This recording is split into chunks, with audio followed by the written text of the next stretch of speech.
Bonjour à tous les amis, Zach Moïkassa, fondateur de la Moïkassance. Merci de faire partie de notre mouvement de grandeur qui nous aide à franchir les barrières, à doper nos qualités, pulvériser nos défauts. Il me tarde de vous rencontrer après ce qui se passe. Alors, comment ça se passe? Merci d'être là avec nous, merci à tous les anciens, nos auditeurs réguliers, un réel plaisir de vous avoir, vous êtes très appréciés. Merci aussi aux nouveaux, votre première fois, enchanté. J'espère qu'à la fin de cette vidéo, vous n'en sortirez pas les mains bredouilles. Alors, je vais commencer par dire qu'un enfant adopté dans une famille où le papa est homme et la maman est homme, ça arrive depuis un temps, finit par croire qu'il est tout à fait normal d'avoir un papa homme et une maman homme. Un enfant adopté et grandit dans une famille où la maman est femme et le papa est femme. Grandit croyant qu'il est tout à fait normal qu'on ait une maman femme et un papa femme. Ne sachant pas que quelques années avant sa naissance, il était essentiellement nécessaire d'avoir un couple hétérogène, c'est-à-dire où le papa est homme et la maman est femme. Et grandira luttant pour le droit qui est des papas hommes et des mamans hommes, parce qu'il en a été l'exemple. Ayant grandi dans une telle famille, ça ne lui a posé aucun problème. La plupart d'entre nous grandissons selon nos religions parce que nous sommes nés dans telle religion. C'est-à-dire un chrétien nécessairement, la plupart sont chrétiens aujourd'hui parce qu'ils ont grandi dans une famille où papa était chrétien, maman était chrétienne aussi, les frères étaient chrétiennes évidemment. Et il était essentiel que tout le monde soit chrétien. Les musulmans, généralement, c'est la même chose. On est musulman très souvent parce que papa était musulman, maman était les frères aussi. On a grandi dans un environnement musulman et on trouve tout à fait normal d'avoir sa vie basée sur les enseignements de l'islam. Et on associe sa vie privée, sa vie sociale, son travail, sa vie politique, si on l'est, à ses croyances islamiques. La religion joue un rôle très important dans la vie de l'humain croyant. Ses espérances, son avenir, son espoir est souvent basé sur les Écritures, l'évangile prêché par sa religion. Sa direction de vie est essentiellement structurée sur sa foi, sa croyance. L'être humain vit sur base d'espoir. Sans l'espoir, il meurt. Et son espoir est naturellement basé, forgé sur sa religion, pour un croyant. L'être humain a le besoin essentiel de satisfaire son Dieu, de faire plaisir au Créateur, à l'être suprême, pas seulement pour son bien, pour un avenir meilleur, mais aussi pour un au-delà meilleur. Les dirigeants, les rois, les chefs, les guides, depuis la nuit de temps, ont compris ce fait. Ils ont compris le désir nécessaire de l'humain de se conforter à son Dieu, son Créateur, à travers la religion. Et ont fait de sorte à ce que leur politique va nécessairement, si pas essentiellement, en accord avec la religion adoptée par ceux qui sont assujettis par eux. Dans le Moyen-Âge, l'État allait nécessairement en accord avec la religion. Ce que disait l'État était confirmé par la religion. Ce qui était présenté par l'État était corroboré et affirmé par la religion. Voilà pourquoi vous verrez quelque part écrit « À César ce qui est à César, à Dieu ce qui est à Dieu ». C'est-à-dire, ne vous occupez pas de César, même si César vous chicote, vous flagelle, vous abat, vous détruit, vous viole. Laissez ça entre les mains de Dieu. Quand certains sont venus en Afrique, ils nous ont essentiellement dit « Heureux le pauvre, car le royaume des cieux les appartient ». En attendant, ils paupérisaient les nations, ils volaient les richesses. La religion joue un rôle très important dans la vie de l'être humain. Les Chinois l'ont compris. Ils vont réécrire la Bible et le Coran à leur sauce. Comme je l'ai dit précédemment, un enfant qui naît d'une famille où le papa est homme, maman est homme, papa est femme, maman est femme, ne connaît que ça. Et ne posera jamais de questions, ne remettra jamais en question ce fait. Parce que c'est tout ce qu'il a connu. Ceux qui vivront essentiellement après nous, qui ne connaîtront que cette version de la Bible, qui sera bientôt présentée par les Chinois, ne connaîtront que ça. Ne la remettront jamais en question. Parce que ce sera la seule version qu'ils auront connue. Les Chinois veulent adapter la Bible à leurs croyances. Pas seulement leurs croyances, mais leur direction, en communauté et en social. Leur vision. Si ce que je peux vous faire subir dans mon programme d'asservissement peut être corroboré par la Bible, vous ne me remettrez jamais en question, si vous êtes chrétien. Voilà pourquoi il a été difficile de faire tomber des dictateurs qui ont violé, tué, massacré, abattu beaucoup de gens. Pourquoi? Parce que quelqu'un a dit « toute autorité vient des dieux ». Il faut attendre. Quand des membres d'un gouvernement brutal entrent dans votre maison, battent votre mère devant vous et veulent violer votre fille, vous avez deux choix. Soit dire toute autorité vient de Dieu, comme écrit, ou vous rébellez et vous fâchez, comme un homme. Ça dépend de vous. Vous voyez combien ça devient compliqué. La Chine a un programme interne, selon son concept de vie, sa population, selon sa nation. Ils veulent créer une communauté sino-chinoise, une communauté qui va en accord avec leurs prophètes, en accord avec leurs philosophes, Confucius, Bouddha, et tout ce qui a en accord avec leurs croyances ancestrales. Je vais vous dire quelque chose, mais il ne faut pas être émotif. Il a fallu une très forte influence religieuse pour coloniser l'Afrique. Sans cette influence, la colonisation aurait été très difficile. Voilà exactement ce qui s'est passé en Éthiopie. L'Éthiopie n'a pas été colonisée, le Libéria non plus. Vous savez pourquoi l'Éthiopie n'a pas été colonisée? Parce qu'ils ont été principalement incapables de forcer leur présence idéologique et religieuse avant de les assujettir. Voilà pourquoi il a nécessité une guerre entre Éthiopiens et Italiens. Les Italiens ont perdu d'ailleurs. Il est plus facile de faire tomber quelqu'un en prétendant d'abord venir l'aider. Parce que là, il aura fait tomber ses gardes.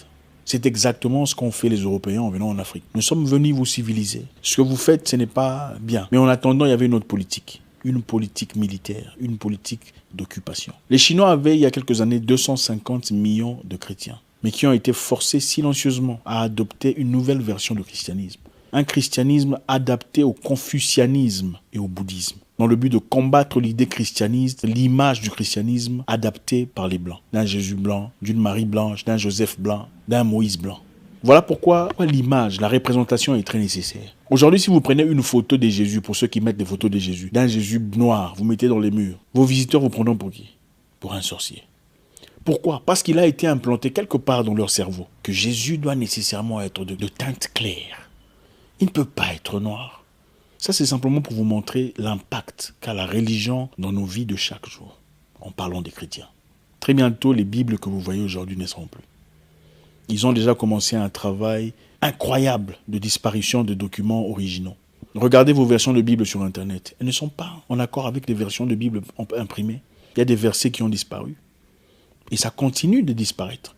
Il y a des versets adaptés à leurs croyances, à leurs idées. Et ça continue d'être adapté. Il y a des versets qui disent que Jonathan et David étaient des amoureux, pas des amis en réalité. Et ça continue d'être fait. Et ça, c'est justement pour faire accepter le mariage entre hommes. On présente les versets de David et Jonathan disant qu'ils étaient, regardez comment ils étaient amis fidèles. Ils étaient amis fidèles dans le sens amoureux, ce n'était pas de l'amitié. Donc chacun a son agenda, chacun a son programme, chacun a ses idées qui peuvent être facilement imbriquées à travers la croyance. Et il faut faire très attention. Déjà pour vous dire que les premières versions de la Bible importées en Afrique pendant la colonisation étaient déjà adaptées à la colonisation. Pour ceux qui n'ont jamais suivi le discours du roi de Belge, je vous encourage de le suivre. Sur Internet, c'est disponible. Le discours du roi des Belges aux missionnaires. Rappelez à l'homme noir qu'il n'y a pas d'autre chemin vers les cieux qu'à travers nous. Heureux le pauvre, car le royaume des cieux les appartient. En attendant, vous pillez les richesses, vous prenez leurs biens, vous prenez tout ce qu'ils ont. C'est une façon d'amadouer les esprits, d'adoucir les guerriers, de fatiguer les gens. Les autorités ont compris que la religion peut représenter une force opposante à leur carnet d'ambition. Et ils feront tout ce qu'ils peuvent pour l'éteindre, pour le tuer dans son œuf. Les chrétiens sont persécutés en Chine. Les musulmans sont persécutés depuis 1400 ans en Chine. Il y en a 60 millions, les Ouïghours ou Ouïghours, qui vivent en détention, en prison à ciel ouvert, dans le nord de la Chine. Comme ils ont remarqué après autant de siècles l'incapacité de pouvoir éteindre la religion, comme on le dit souvent, si vous ne pouvez pas le vaincre, il faut vous associer à eux. Ils veulent justement venir s'allier à la religion, mais pour l'adapter à leur goût. Alors, quelle en est la conclusion? Je ne ferai pas de conclusion, malheureusement, que chacun fasse sa conclusion adaptée à sa situation. Mon rôle à moi, c'est de passer le message tel qu'il est, afin que chacun s'adapte. Chacun s'organise, chacun se prépare. Il est difficile de résister à un ennemi farouche sans information. Il est nécessaire d'avoir l'information. Pour combattre quelqu'un de fort, il faut au moins avoir connaissance de ce qu'il a comme arsenal. Malheureusement, on a compris que les Africains, généralement, aiment trop l'argent. Nous sommes tellement avares, tellement gloutons, égoïstes, amoureux des biens matériels, qu'il est facile de nous corrompre à travers l'argent. Regardez l'histoire, vous verrez nos chefs tribaux vendre leurs frères pour des biens matériels. Aujourd'hui, beaucoup de gens ont commercialisé cette histoire que nous voyons aujourd'hui. Quelqu'un m'a dit, venant du Mali, que là-bas, on vous dit de reconnaître que monsieur ou madame est morte de cette maladie pour bénéficier de subventions venant de l'Organisation internationale de l'histoire. C'est une honte. Ce n'est pas une question de faim ou de manque d'argent ou de difficulté, absolument pas. C'est une question de caractère, de manque de personnalité. On ne devient pas prostitué par manque d'argent. Ce n'est pas tout le monde qui le fait. Sinon, toutes les femmes qui travaillent comme domestiques seraient toutes prostituées. C'est une question de personnalité. Mais on a malheureusement compris que le moyen d'entrée, c'est de l'argent. Voilà pourquoi même le monsieur qui fait des ordinateurs a donné 10 millions de dollars au Parlement nigérian. Je pense qu'il est important que nous soyons préparés, que nous comprenions dans quelle direction nous partons. Tout le monde veut notre Afrique. Mais probablement sans les Africains. Il est de notre responsabilité de nous y opposer. Et si on ne le fait pas par force, on le fera à travers peut-être la religion, à travers des subventions, à travers des gens vendus qui essaieront d'introduire des choses complètement externes, exogènes à notre culture, à notre direction. Aujourd'hui, la Zambie n'appartient plus aux Zambiens. Il y a des endroits en Zambie interdits aux Zambiens. Il y a des restaurants en Zambie interdits aux Zambiens. Comment ils en sont arrivés là? L'argent. Il y a des églises adaptées aujourd'hui en Zambie, prêchant des évangiles complètement différents. Comment ils en sont arrivés là? L'argent. Ils ont un programme bien spécifié où il faut sponsoriser des grands pasteurs, des hommes des dieux, pour prêcher des évangiles nouveaux, pour prêcher une matière totalement nouvelle, inspirée depuis quelque part. Moyennant quelques millions d'euros. Et comme on le sait, vous et moi, beaucoup de personnes ne remettent jamais en question ce que le pasteur a dit. Quand le pasteur dit « il faut quitter ton mari », Dieu m'a dit, il quitte. Je connais même une femme qui me dit, le pasteur lui a dit de quitter l'homme avec qui il a partagé sa vie depuis l'école primaire pour un monsieur qui, d'après le pasteur, était plus adapté selon le Seigneur. Elle a quitté pour cet homme. Quelques temps plus tard, ce même homme a récupéré tout son argent, tout son commerce et est parti devenu réfugié à Hong Kong. Ce n'est pas tout le monde, évidemment, mais beaucoup de personnes, malheureusement, ne remettent jamais en question. Amen. Et c'est fini. Dieu n'a jamais dit qu'il fallait arrêter d'user du cerveau qu'il a placé dans l'homme. Dieu n'a jamais dit qu'il faut arrêter d'utiliser le cerveau qu'il a placé dans l'homme. Dieu fait sa part, l'homme fait sa part. L'objectif est d'adapter la Bible et de distribuer gratuitement, massivement, cette même Bible adaptée depuis la Chine à des populations africaines. Donc, si on va dans les lieux reculés de l'Afrique et on vous offre des Bibles, vous allez refuser? Combien de gens refusent des choses gratuites? Parce qu'évidemment, quand on vous présente un cadeau, on ne vous dit pas nécessairement le contenu. Et la Bible, on ne vous dira pas ça a été changé, on vous dira voilà, une nouvelle Bible. Voilà une Bible pour vous, gratuitement. Qu'est-ce qui se passe après? Et si on y additionne quelques 3, 4, 5 pasteurs influents qui illicitement soutiennent ce programme parce qu'il y a toujours des vendus, qu'est-ce qu'on fait?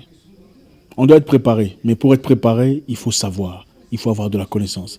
Je vous encourage, mes frères, ne me faites pas confiance dans tout ce que je dis. Allez faire vos propres recherches.